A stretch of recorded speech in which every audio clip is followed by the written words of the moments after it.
Selamat datang di channel Pemuja Malam. Jangan lupa like, share, and subscribe ya. Terima kasih. Chapter 16 Posesif.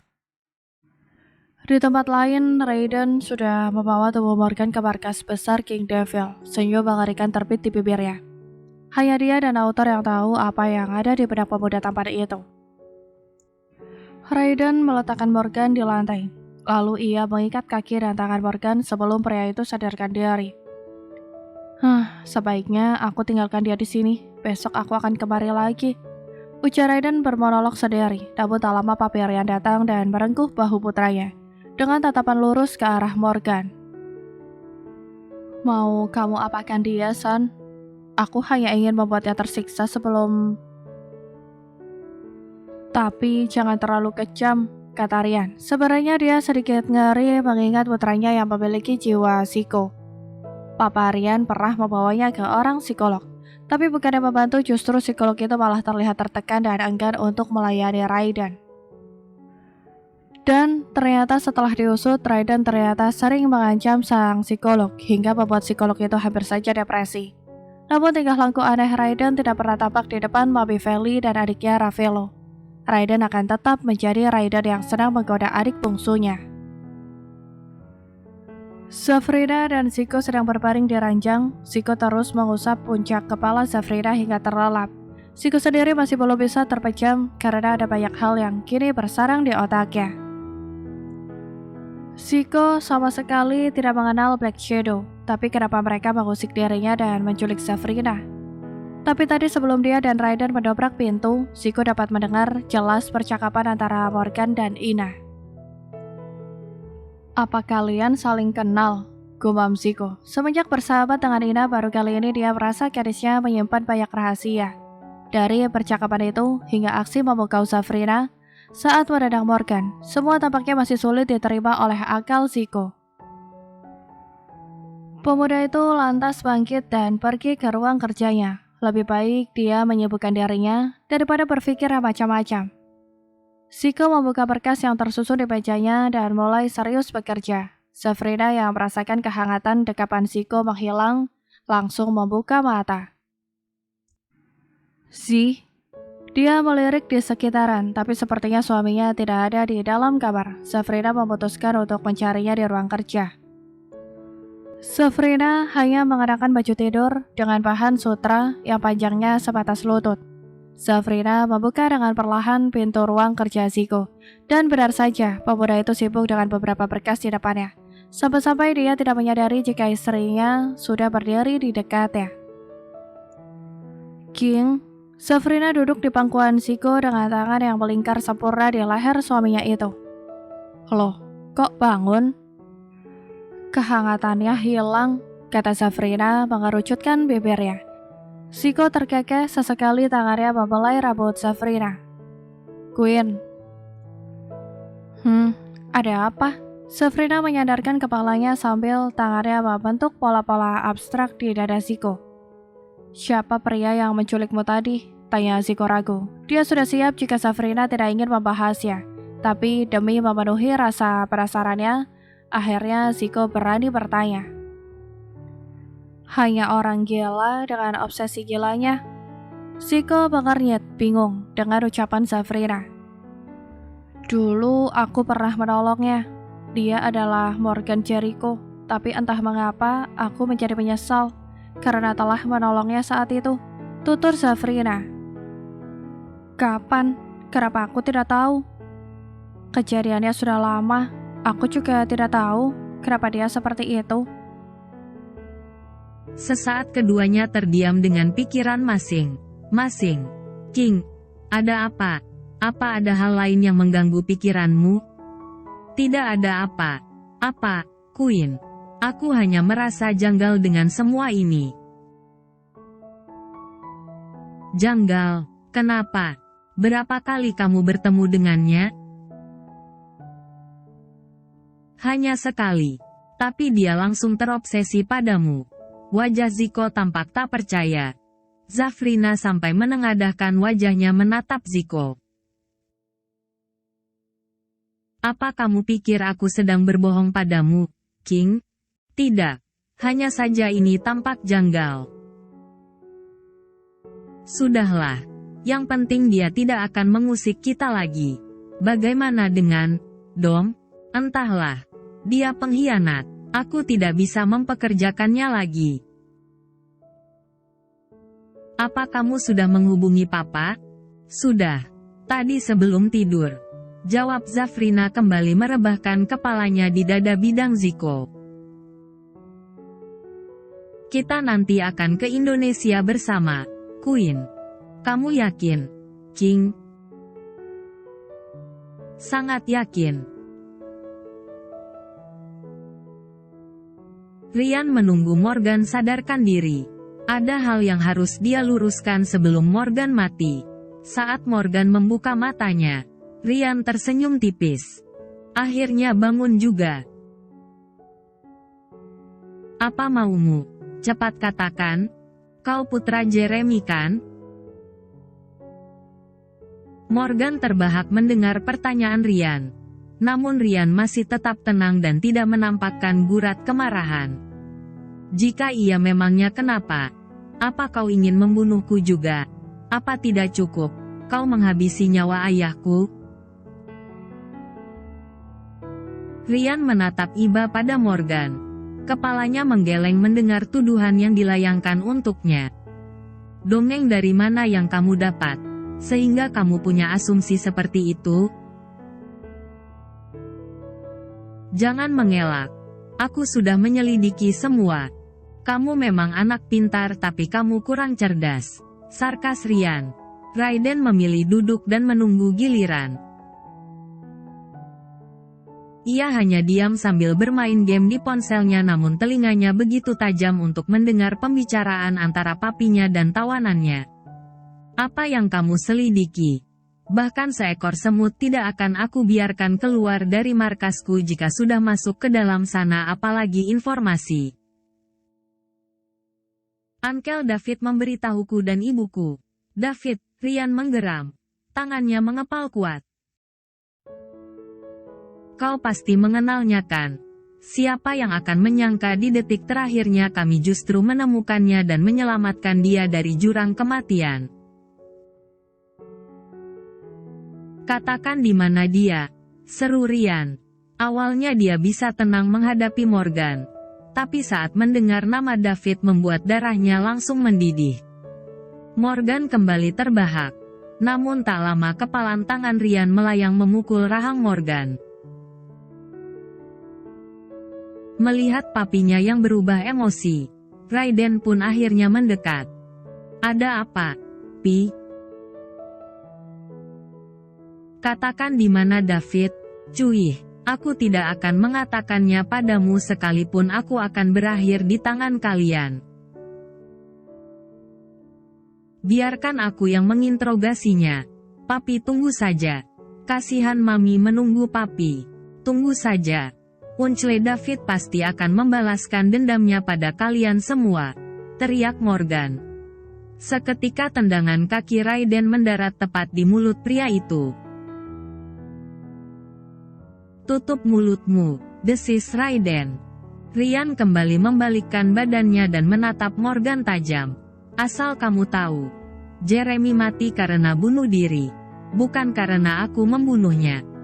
Aku sangat kasihan kepadamu dan ibumu. Omong kosong.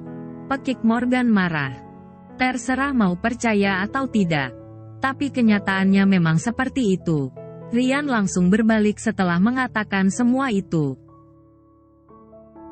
Raiden tersenyum samar saat melihat raut wajah Morgan yang berubah gusar. Dia pun kembali duduk dan menatap Morgan tajam.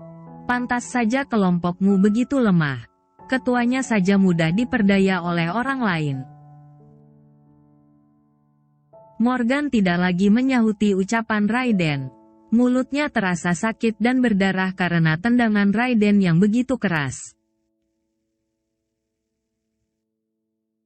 Di apartemen Gary. Mas. Ya, ada apa sayangku? Sebaiknya kepulangan kita ke Indonesia dipercepat saja. Memang kenapa? Sejak di sini, aku sering merasa tidak tenang. Perasaanku rasanya aneh. Karena ikatan batinmu terlalu kuat sayang. Batin Gary. Mungkin kamu kurang istirahat. Tidak, aku benar merasa selalu khawatir pada putri kita. Seolah akan terjadi hal buruk yang akan menimpa mereka. Buang jauh pikiran buruk itu. Percayalah, putri kita akan baik saja. Dian kembali menyandarkan kepalanya di dada Gary. Debaran jantung mereka bak simfoni yang mengalun mengiringi senyapnya malam. Sementara itu Zaffa masih sibuk mengotak-atik laptopnya dan mulai mengacaukan beberapa rekaman CCTV. Dia dibantu oleh Marvel sedang berusaha menghilangkan bukti tentang penyergapan di kapal Black Shadow. Kurasa masalah ini tidak semudah yang kita bayangkan, kata Marvel. Apa kamu punya pikiran yang sama denganku? Sepertinya begitu. Jawab Marvel singkat. Ada dalang di balik semua ini? Tanya Zaffa dan dijawab dengan anggukan oleh Marvel. Sebelum kita mengetahui siapa dalangnya, lebih baik kita tetap waspada. Khawatir akan ada masalah lagi. Lanjut Zaffa. Anda benar, tapi sebaiknya Anda beristirahat dulu. Sejak kemarin Anda kurang beristirahat. Jangan sampai Anda sakit. Nyonya pasti akan sangat cemas. Kita hanya berdua. Jangan terlalu formal padaku. Aku akan istirahat setelah ini. Baiklah. Aku akan menemanimu. Zaffa dan Marvel kembali fokus pada layar laptop masing-masing. Inilah nasib dua jomblo yang sedang menanti jodoh. Di mansion Zico. Kedua insan yang sedang dimabuk cinta itu kini sedang memadu kasih.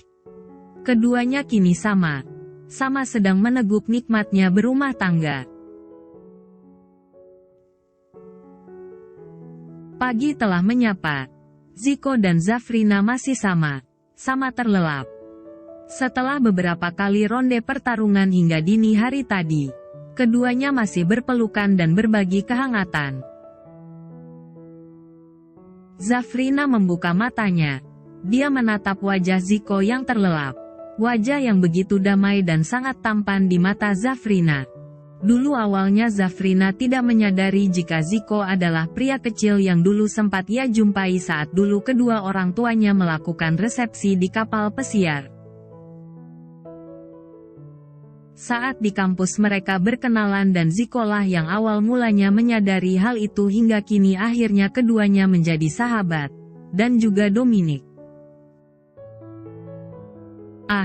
Rasanya mengingat Dominic membuat Zafrina sedikit bersedih karena mereka sudah bersahabat cukup lama hampir 4 tahun lamanya. Apa ada sesuatu yang sedang mengganggu pikiranmu? Zico tiba membuka matanya saat mendengar helaan nafas panjang Zafrina.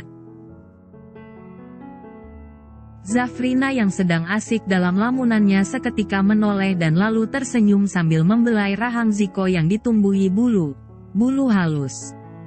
Aku hanya kepikiran mengenai Dominic. Bagaimana dia bisa tega mengkhianati kita? Padahal selama ini hubungan kita baik saja. Morgan mengancam Dom dengan memakai adik dan pacarnya. Bahkan aku dengar adiknya sampai depresi karena diper. As interpret. As sama dengan ekspletif. Lebih besar dari asteris. As lebih besar dari sa oleh Morgan. Zafrina seketika menutup mulutnya. Setetes air mata lolos dari matanya. Masalah ini tidak sesederhana seperti yang terlihat. Morgan sampai tega menyakiti orang yang sama sekali tidak ada sangkut pautnya dengan dirinya. King, bolehkah aku menemui Morgan nanti? Apa kamu merindukannya? Wajah Zico mendadak berubah datar. Bukan begitu, King. Kuharap kamu tidak salah paham denganku. Percayalah hatiku hanyalah milikmu, kata Zafrina seraya membenamkan ciuman lembut di bibir Ziko. Ziko menatap dalam mata Zafrina, mata yang seakan akan mampu memporak-porandakan hatinya. Tapi tidak lebih dari 10 menit. Zafrina pun mengangguk senang. Setidaknya nanti saat bertemu Morgan dia ingin menanyakan apa alasan Morgan hingga melibatkan adik Dominic. Apa kamu sesenang itu bertemu dengan pria itu? Ish, selalu saja berpikiran buruk denganku. Zafrina mencebikkan bibirnya dan berbalik memunggungi Ziko. Hei, aku hanya bercanda, sayang. Terserah. Terus saja kamu tuduh aku begitu. Lama akan kulakukan apa yang kamu tuduhkan padaku. Queen. Apa? Ketus Zafrina. Aku mencintaimu, bisik Ziko sambil mencium tengkuk Zafrina. Geram dengan jawaban Zafrina. Ziko lantas menggigit punggung istrinya karena saking gemas dengan kelakuan Zafrina. Ark, sakit, King. Zafrina mengerang dan menatap Ziko sambil melotot. Sementara Ziko memasang tampang bersalahnya. Maaf, Queen, sini aku lihat dulu apakah terluka atau tidak. Tidak perlu, kamu hanya akan modus saja, gerutu Zafrina sambil bangkit dari posisi tidurnya. Ziko terkekeh melihat wajah kesal Zafrina. Apalagi gadis itu sampai membanting pintu kamar mandi. Setelah Zafrina selesai mandi, kini giliran Ziko untuk membersihkan dirinya. Saat keduanya berpapasan di depan pintu kamar mandi, Ziko sempat menggoda Zafrina dengan mencolek. As interpret. As sama dengan ekspletif. Lebih besar dari gunung kembar. As lebih besar dari istrinya tersebut. Sontak Zafrina langsung memukul tangan Ziko. Jangan marah terus. Queen, nanti kecantikanmu akan memudar, kata Ziko. Bodoh amat, ketus Zafrina. Meskipun memendam kekesalan namun Zafrina tetap menjalankan tugasnya sebagai seorang istri. Ia menyiapkan baju ganti untuk suaminya itu. Setelah selesai, Zafrina langsung keluar kamar tanpa ada keinginan untuk berdandan. Ia hanya menyisir rambut panjangnya dan juga memakai sebuah pelembab bibir. Pagi, Pah, sapa Zafrina pada Papa Leo yang sedang menyeruput kopinya. Leo seketika meletakkan cangkirnya dan tersenyum kepada menantunya. Pagi, menantu kesayangan Papa, jawab Leo menggoda Zafrina. Gadis itu tersenyum malu mendapat jawaban begitu dari papa mertuanya. Jangan genit pada istriku, Pah, protes Ziko. Pemuda itu segera memakai baju yang disiapkan oleh istrinya dan gegas menyusul Zafrina yang ternyata keluar terlebih dulu tanpa menunggunya. Masa kamu cemburu pada papa, Zi? Pada siapapun aku pasti cemburu termasuk pada Unclerian dan Papa Gary juga pada saudara lakinya. Dasar posesif. Bersambung.